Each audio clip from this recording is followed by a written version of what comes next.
আসসালামু আলাইকুম। হাদিসটি শুনুন, খুশিতে কান্না চলে আসবে। আল্লাহ পাক যে কতই মহান। হযরত মূসা আলাইহিস সালাম একদিন আল্লাহর কাছে জিজ্ঞেস করলেন, হে প্রভু, আমার অনুসারীদের মধ্যে কে সবচেয়ে বড় পাপী? আল্লাহ উত্তরে বললেন, যে ব্যক্তি সর্বপ্রথম এই পথ অতিক্রম করবে সে ব্যক্তি হলো তোমার অনুসারীদের মধ্যে সবচেয়ে পাপী।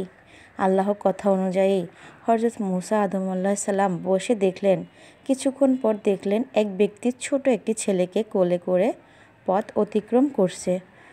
হযরত মূসা আলাইহিস সালাম বুঝে ফেললেন এই ব্যক্তি সেই বড় পাপী। হযরত মূসা আলাইহিস সালাম আল্লাহকে বললেন, হে প্রভু, এখন আমাকে সবচেয়ে বড় নেকি মানুষটিকে দেখান।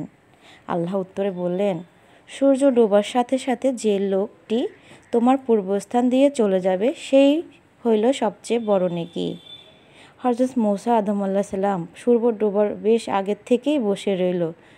যেই সূর্য ডুবেছিল দেখলেন সেই সকালের ওই ব্যক্তি ছোট ছেলেকে কোলে করে ফিরে যাচ্ছে। মূসা আলাইহিস সালাম হতভম্ব হয়ে আল্লাহকে জিজ্ঞাসা করলেন, প্রভু, একই ব্যক্তি মহাপাপী আবার মহানেকি?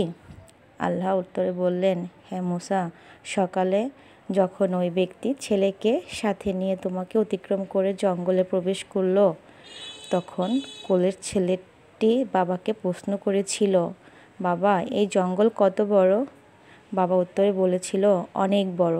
ছেলে আবার প্রশ্ন করলো, বাবা, জঙ্গল কি বড় কোনো কিছু আছে? তখন বাবা বলেছিল, হ্যাঁ বাবা, ওই পাহাড়গুলো জঙ্গল থেকে বড়। ছেলে পুনরায় প্রশ্ন করলো, পাহাড় থেকে কি বড় কিছু আছে? বাবা বলল, আছে এই আকাশ।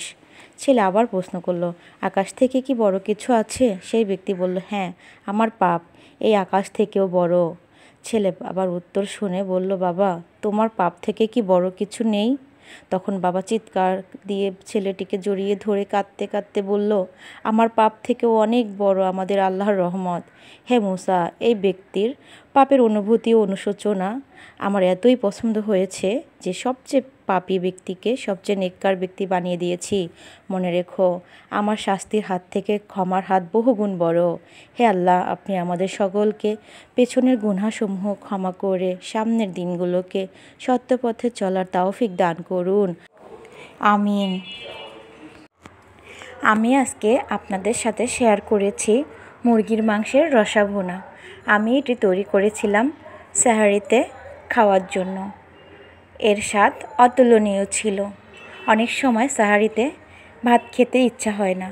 এরকম একটা রেসিপি যদি আপনি তৈরি করে সেহরিতে রাখেন, খেয়ে এতই তৃপ্তি পাবেন, সেটা যদি আপনি না রান্না করে খান তাহলে এটা বুঝতে পারবেন না।